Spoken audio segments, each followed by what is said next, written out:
بسم اللہ الرحمن الرحیم۔ ڈسکور اوریجنل کے معزز ناظرین، السلام علیکم۔ اب کس نمبر 291 ملاحظہ فرمائیں۔ میں اس تمام عرصے میں بیس و حرکت بیٹھا رہا۔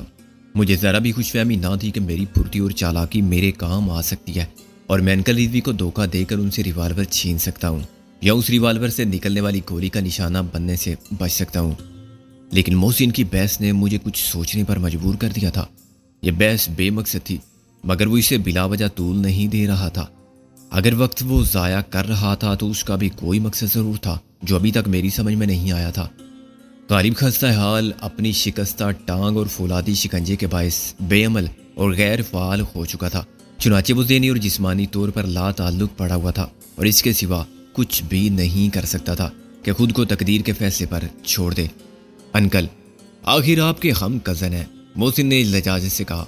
میرے والد اور سکندر کے والد آپ کے کتنے عزیز دوست تھے، وہ سب مجھے ہمیشہ عزیز رہیں گے، ان کی یاد سے میں کبھی غافل نہیں ہو سکتا، انکل رضوی نے کہا۔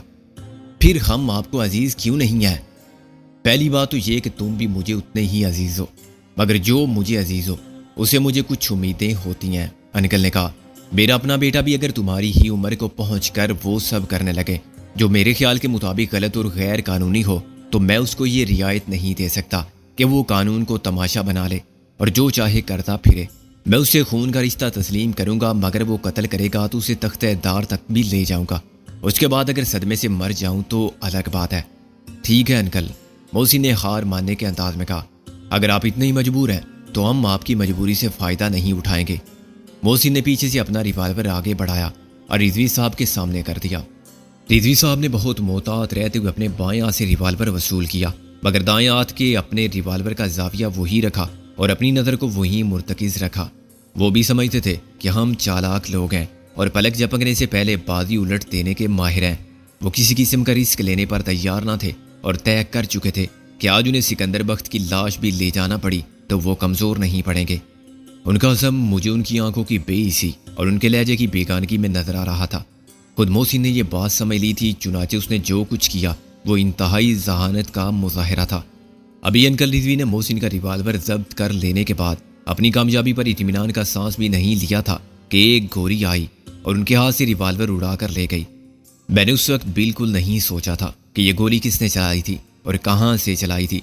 جیسے فیوز کسی ٹائم بم کو فعال کر دیتا ہے، ایسے ہی گولی کی آواز نے مجھے متحرک کر دیا۔ جیسے ریوالور انکل رضوی کے ہاتھ سے نکلا میں نے دوسرا ریوالور چپٹ لیا، لیکن ریوالور میرے ہاتھ میں نہیں آیا۔ انکل رضوی کے بائیں ہاتھ کی گرفت بھی ریوالور پتوا سے اس گناہ پر معافی مانگی تھی اور دعا کی تھی اس کا وار ضرورت کے مطابق کار کر رہے۔ یہ بھی نہ ہو کہ انکل رضوی کا سر پھٹ جائے اور ان کی جان جائے اور وار اتنا ہلکا بھی نہ رہے کہ رائے گاں جائے۔ وہ کامیاب رہا۔ اگر وہ کامیاب نہ ہوتا تو محسن بھی طے کر چکا تھا کہ اپنے ریوالور کا دستہ مار کے انکل رضوی کو ناک آؤٹ کر دے گا۔ اس نے بڑی عقل مندی سے ایک ایسا منصوبہ بنایا کہ پوری طرح ہوشیار رہنے والے انکل رضوی بھی اس سے دھوکہ کھا گئے۔ محسن کا نشانہ کبھی قابل رشک نہ تھا۔ غالب اس فن پر سرے فہرست تھا اور بلا شبہ اڑتی چڑیا کے پر گن کر کسی بھی پر کا بے خطا نشانہ لے سکتا تھا۔ دوسرا نمبر مجھے دیا جا سکتا تھا یا پھر کیتھرین کو۔ محسن میرے اندازے کے مطابق رابعہ کے بعد 5ویں نمبر پر تھا، لیکن ابھی اس نے گولی سے ہاتھ کے ریوالور کو اڑا دیا تھا، مگر ہاتھ پر خراش نہ آنے دی تھی۔ وجہ صرف یہ تھی کہ اس نے مشکل سے 4 فٹ کے فاصلے سے نشانہ لیا تھا۔ اس کی سب سے بڑی کامیابی رضوی صاحب کے ذہن کو ذرا سی دیر کے لیے غیر حاضر کرنا تھی۔ جیسے میں ان سے ایک ریوالور لے کر مطمئن ہو گیا تھا کہ انہیں غیر مسلح کر دیا، ایسے ہی ان کے ذہن نے بھی تسلیم کر لیا تھا کہ محسن سارے ہتھیار ان کے حوالے کر چکا ہے۔ انہیں یقین دلانے میں محسن کی باتوں کو بھی دخل تھا۔ انکل رضوی سمجھ بیٹھے تھے کہ وہ جذباتی ہو کر شکست قبول کر رہا ہے۔ در حقیقت ایسا نہ تھا۔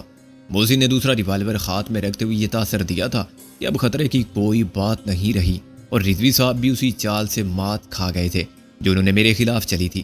فرق صرف یہ تھا کہ انکل رضوی نے اپنی طاقت کو ظاہر کرنے میں عمدن تاخیر سے کام لیا تھا اور دوسرا ریوالور فوراً نہیں نکالا تھا۔ شاید اسی کوتاہی نے ان کی کامیابی کا گلا مسمار کر دیا۔ جب ہم جائے واردات سے دور نکل آئے تو میں نے کہا کہ آپ خود اس راز پر سے پردہ اٹھانا پسند کریں گے کہ غیب سے آپ کا ظہور اچانک کیسے ہوا؟ میں نے کہا ہم ہر جگہ ایسے ہی پہنچتے ہیں کیونکہ ہم بہت پہنچے ہوئے صاحب کشف و کرامات ہیں، محسن نے کہا۔ اللہ کا حکم ہوا، جا اپنے مصیبت میں گرفتار دوستوں کو دشمن کے پنجرے سے چھڑا، بس ہم آ گئے۔ تجھے شیلا نے بتایا ہوگا، میں نے کہا۔ کیا تم نے شیلا کو بتایا تھا کہ تمہارا پروگرام کیا ہے؟ محسن بولا۔ ہم نے اسے بتایا تھا کہ ہم منظر کے گھر میں ہیں، میں نے کہا، لیکن میں تو منظر کے گھر گیا ہی نہیں، محسن بولا، اور تم لوگوں نے منظر کو بھی اس جگہ کا پتہ تو نہیں دیا تھا۔ اچھا بھائی، آپ کو ہم نے صاحب کشف و کرامات مانا، غالب نے کہا۔ اب آپ بتا دیں کہ آپ فلمی ہیرو کی طرح کیسے صحیح وقت پر نازل ہو گئے؟ یہ فلمی اتفاق نہیں تھا دوستو، محسن نے ہنس کر کہا۔ مجھے شیلا سے صرف اتنا معلوم ہوا تھا کہ تم منظر کے گھر پہنچے ہو۔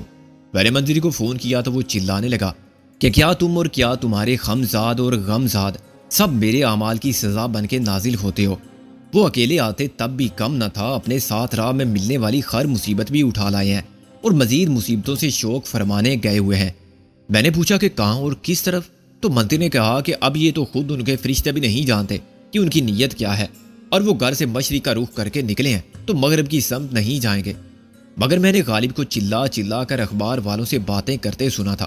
اس نے پہلے قذافی اسٹیڈیم کی بات کی تھی، مگر بعد میں کہا تھا کہ رائٹرز کی عمارت کی طرف آ جاؤ۔ منظر کی بات سن کر میں نے سیدھا یہاں آنا مناسب سمجھا۔ تم لوگ یہاں نہ ملتے تو میں قذافی اسٹیڈیم جاتا، یہاں بھی مجھے گھوم پھر کے دیکھنا پڑتا تو تم لوگ پچھلے حصے میں نظر آئے، اور تمہارے ساتھ رضوی صاحب کو دیکھ کر میں چکر میں پڑ گیا۔ بالآخر میں نے طے کیا کہ مجھے کیا کرنا چاہیے۔ اگر رضوی صاحب اپنی مرضی سے آئے ہیں تو مجھے کچھ نہیں کرنا ہے، صرف تم سے معلوم کرنا ہے کہ یہ کیا ڈرامہ تھا، اور اگر تم ان کو اٹھا کر لائے ہو تو پھر مجھے کسی بھی ناپسندیدہ صورتحال کے لیے تیار رہنا چاہیے۔ یہ شک تجھے کیوں ہوا کہ ہم رضوی صاحب کو زبردستی لائے ہوں گے؟ اس لیے کہ میں نے شیلا سے پوچھا تھا اور اس نے بتایا تھا کہ انکل رضوی کو سکندر بھائی نے فون پر کچھ کہا تھا اور وہ چھاپا مارنے کی نیت سے قذافی اسٹیڈیم گئے ہیں۔ یہ بات انہوں نے اپنی بیوی کو بتائی تھی تاکہ وہ پریشان نہ ہو۔ آنٹی نے ہمیشہ اپنے شوہر کی ذمہ داریوں کو نبھایا، یہ سمجھتے ہوئے کہ وہ کس قسم کے شوہر ہیں اور کس قسم کے افسر ہیں، لیکن انکل چلے گئے تو وہ کچھ پریشان نظر آ رہی تھی۔ شیلا کے پوچھنے پر انہوں نے بتایا کہ وہ کیوں پریشان ہیں۔ انکل رضوی چوروں اور مجرموں کو گرفتار کرنے کے لیے پہلے بھی بے وقت چھاپے مارنے جاتے رہے تھے، اور یہ آنٹی کے لیے کوئی انوکھی بات نہیں تھی۔ پریشان ان کو یہ اندیشہ کر رہا تھا کہ انکل غالباً سکندر کو گرفتار کرنے گئے ہیں، اور وہ بار بار کہہ رہی تھی کہ سکندر بے وقوف ہے۔ آخر کیا ضرورت تھی اس کو ایس ایس پی صاحب سے بات کرنے کی؟ اس بات سے شیلا کو بھی پریشانی لاحق ہو گئی۔ تاہم اس نے آنٹی کو تسلی دی اور سمجھایا کہ محسن اور سکندر اتنے بے وقوف بہرحال نہیں ہیں کہ خود پولیس کو کسی جگہ بلائیں اور گرفتار ہو جائیں۔ وہ گرفتار ہونا چاہتے تو کیا گھر نہیں آ سکتے تھے؟ میرے ذہن میں شیلا کی بات رہی کہ تم نے کسی خاص مقصد کے تحت انکل رضوی کو قذافی اسٹیڈیم بلایا ہے۔ جب منظر سے بات ہوئی تو صورتحال کھل کر سامنے آ گئی۔ تم پہلے قذافی اسٹیڈیم جانا چاہتے تھے، مگر کسی وجہ سے تم نے اپنا پروگرام بدل دیا۔ ایس ایس پی صاحب تم کو گرفتار کرنے کی غرض سے چھاپا مارنے کے لیے قذافی اسٹیڈیم جانا چاہتے تھے، مگر پائے گئے رائٹرز کی بلڈنگ میں۔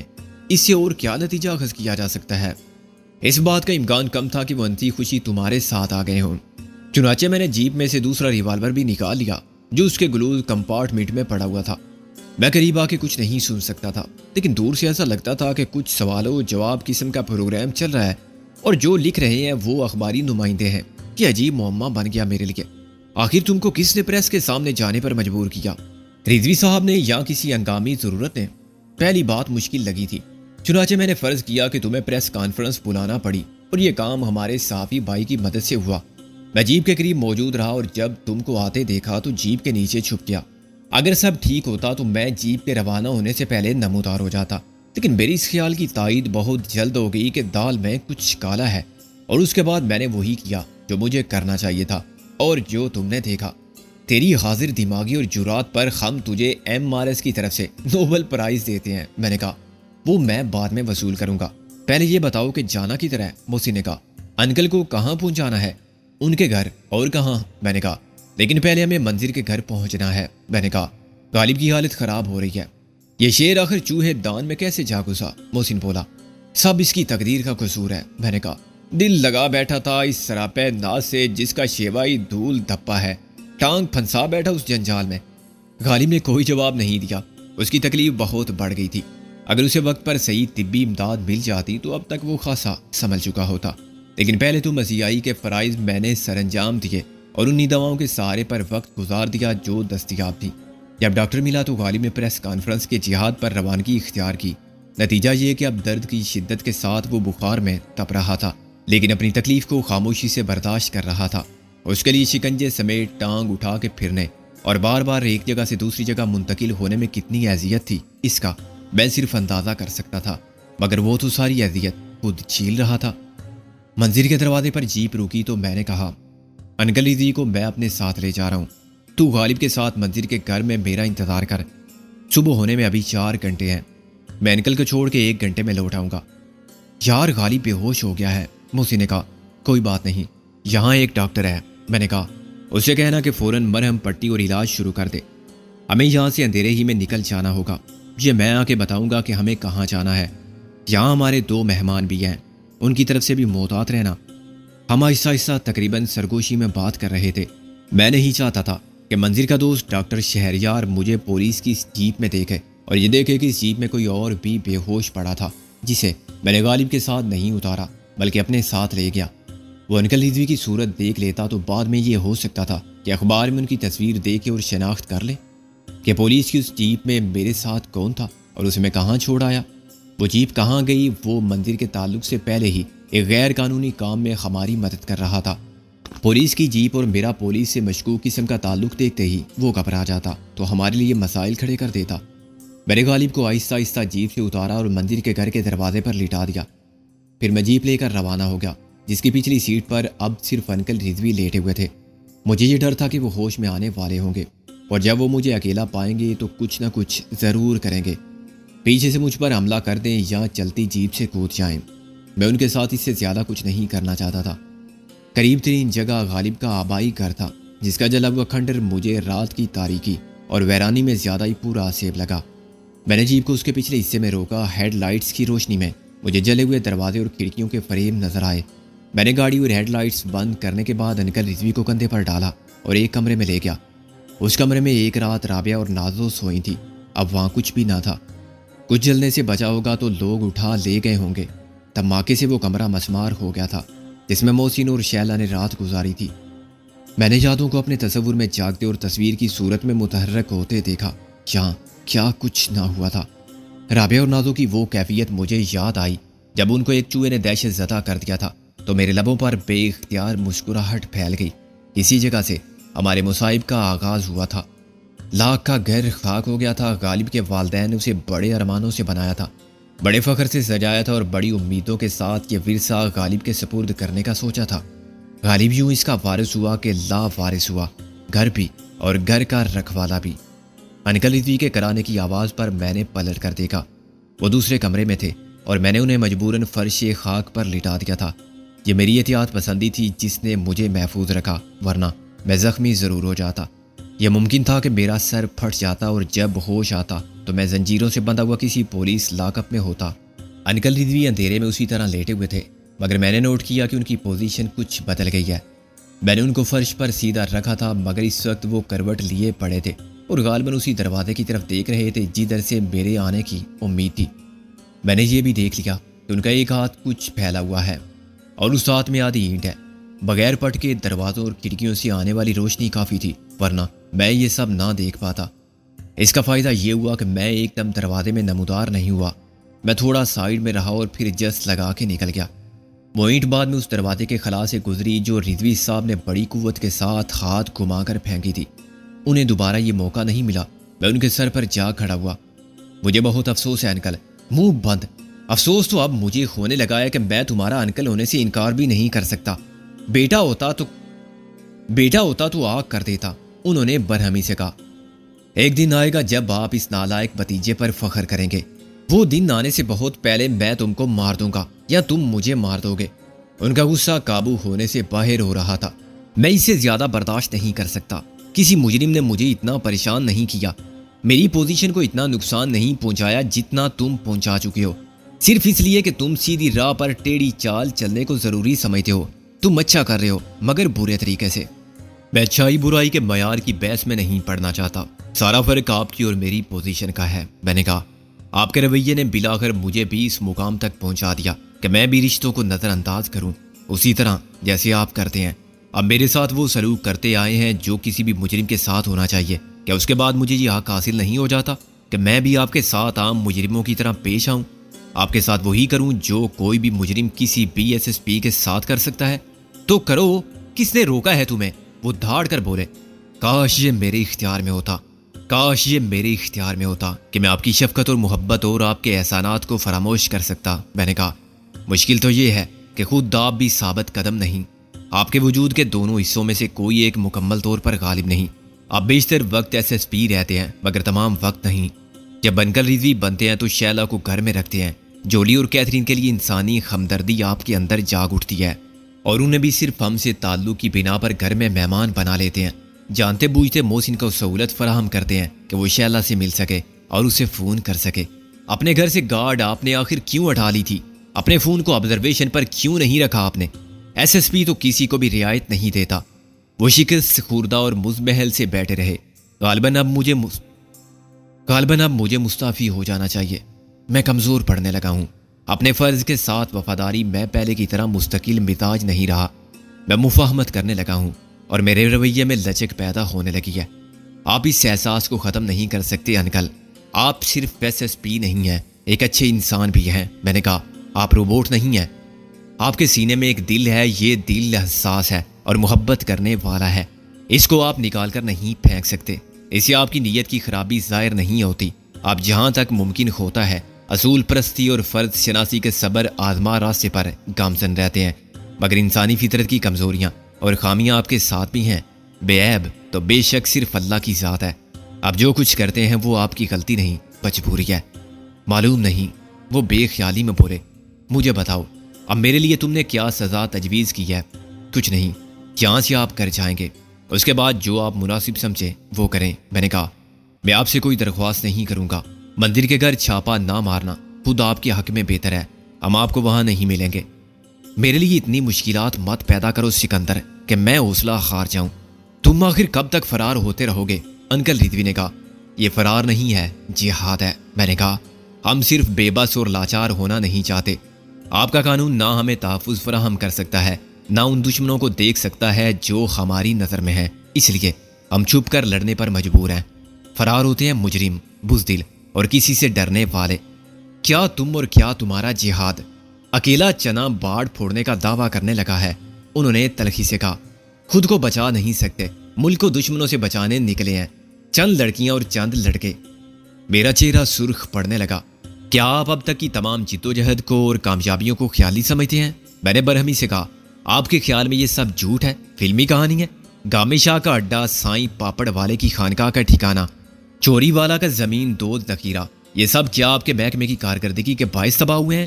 وہاں جو کچھ ملا وہ کم ثبوت ہے؟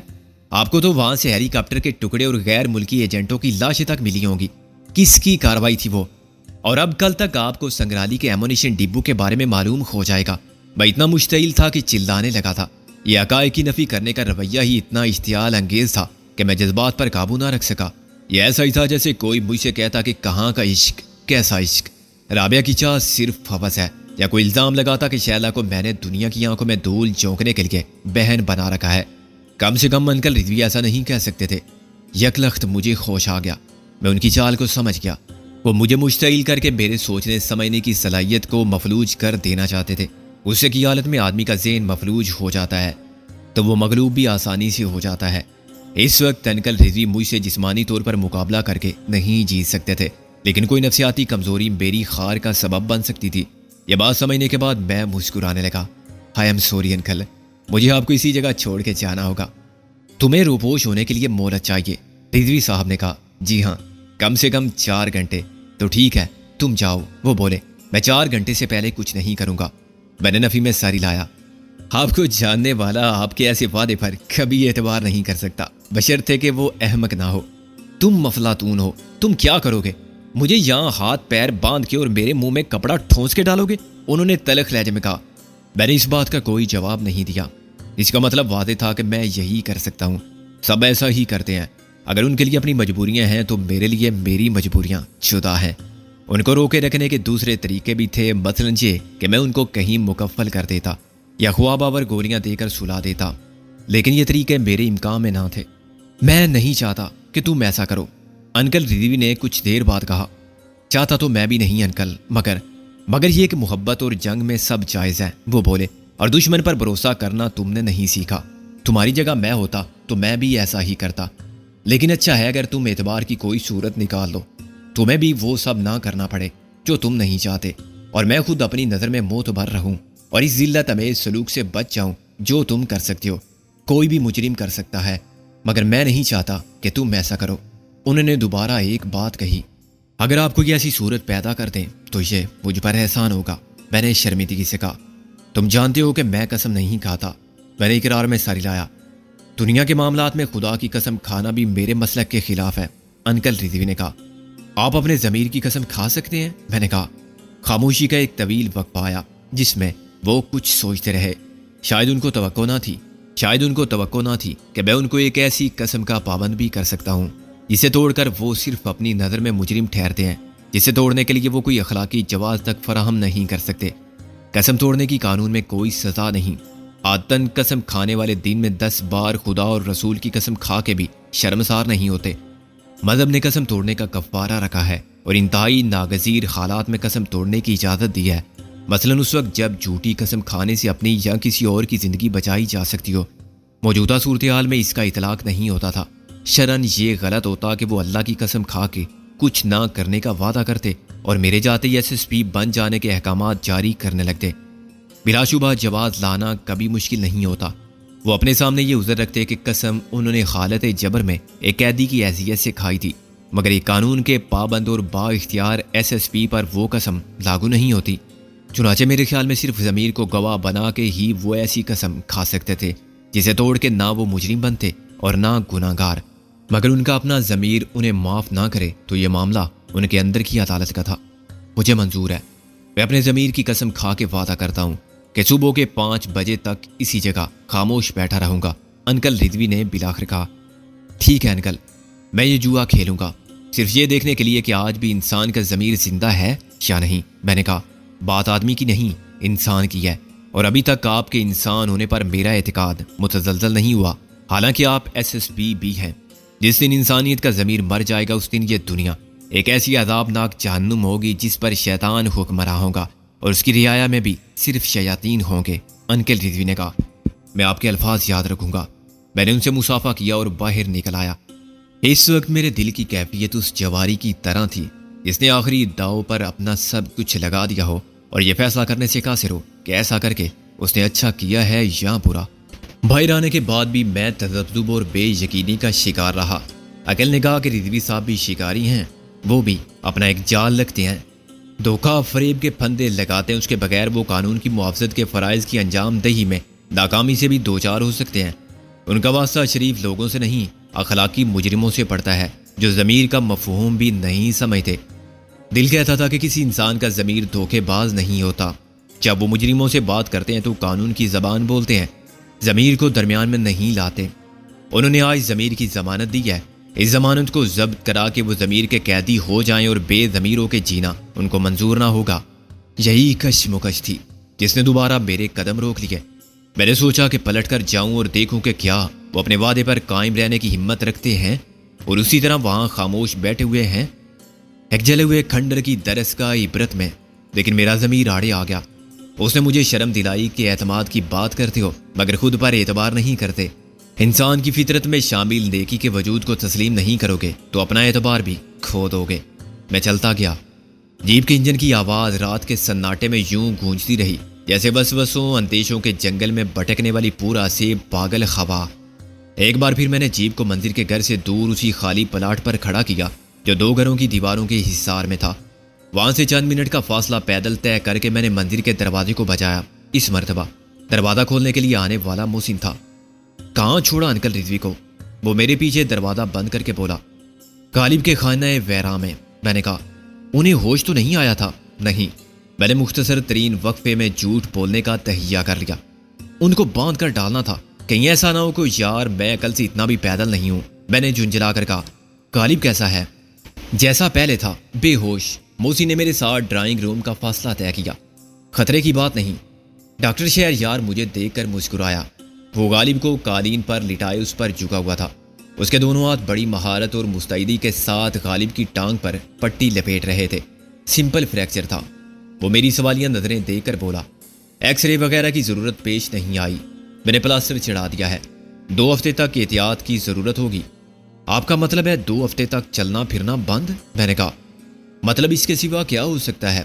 اس ٹانگ پر زور نہیں پڑنا چاہیے ورنہ معاملہ لمبا ہو جائے گا. وہ بولا لوگ یہی غلطی کرتے ہیں کہ بیساکھی کے سارے گھومنے پھرنے لگتے ہیں. پریکٹس ہوتی نہیں. ایسا ہوتا ہے تو کبھی تو خود گر پڑتے ہیں اور زیادہ نقصان کر بیٹھتے ہیں. سمپل فریکچر کو کمپاؤنڈ بنا لیتے ہیں یا شفا یابی کے عمل کو صفر کر دیتے ہیں.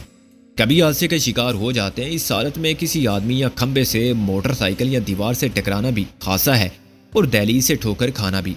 میں نے سر ہلایا. اور یہ بے ہوشی یہ ابھی 2-3 گھنٹے میں ختم ہو جائے گی. جب درد ختم ہوگا. وہ پٹی لپیٹتے ہوئے بولا تاہم آرام ضروری ہے.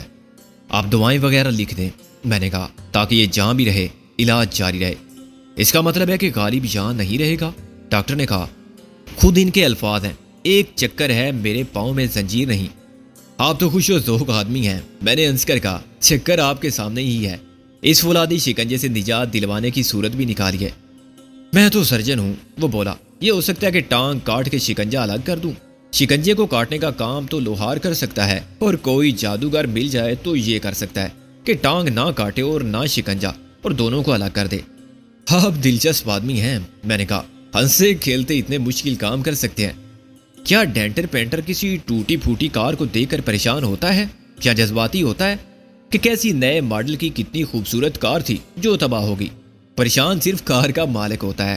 ڈاکٹر شہریار نے کہا ڈینٹر تو اسے اپنی مہارت کے لیے ایک چیلنج سمجھتا ہے اور اسے پھر اصل حالت میں لا کے ویسی دوسری کاروں میں شامل کر دیتا ہے. ہم بھی تو ڈینٹر پینٹر ہیں. فرق صرف یہ ہے کہ ہمارے پاس ٹوٹے پھوٹے آدمی لائے جاتے ہیں.